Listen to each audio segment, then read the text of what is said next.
The time is coming when only those vaccinated against COVID-19 will be allowed to use public transport, and to make this practical, government will soon have vaccination points at bus terminuses so passengers can be jabbed quickly and easily in readiness for that day. With Zimbabwe now seeing a fourth wave of infection measured by the rapidly rising number of new daily infections over most of the past fortnight, Information, Publicity and Broadcasting Services Minister Monica Mtsvangwa said after yesterday's cabinet meeting that the regulations contained in Statutory Instrument 267 last week will be strictly enforced.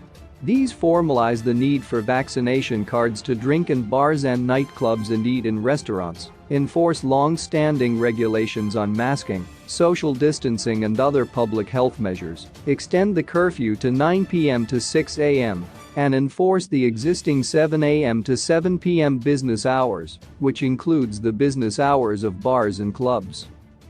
Government will be establishing vaccination sites at the main intra- and intercity bus terminuses to ensure that those not vaccinated but wish to do so can have doses administered before they board the public transport. Please note that there will be a time when people will not be allowed to board public transport without a valid vaccination card, said Minister Mtsvangwa. CARE will continue to collaborate with the Ministry of Primary and Secondary Education on the vaccination blitz of schoolchildren aged 16 and over, almost all of whom, it was previously announced, have had at least their first dose. As at November 6, 2021, the country's cumulative COVID-19 cases stood at 141,601 with 128,966 recoveries and 4,713 deaths, while the recovery rate stood at 93% with 7,922 cases still active. In terms of vaccination, a total of 3,882,255 first doses have been administered, while 2,892,366 people have received their second doses.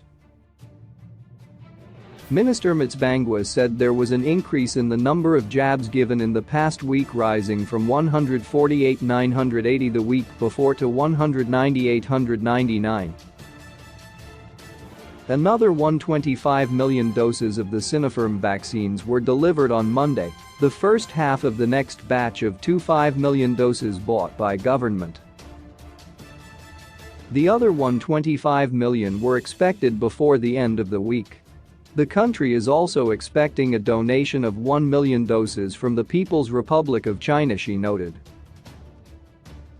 Present stocks are more than adequate to ensure those who want vaccination can get it, and the new deliveries basically ensure that stocks are kept up. Minister Mtsvangwa said Zimbabwe has adequate stocks of PPEs, sanitizers and medicines required for supportive management of COVID-19.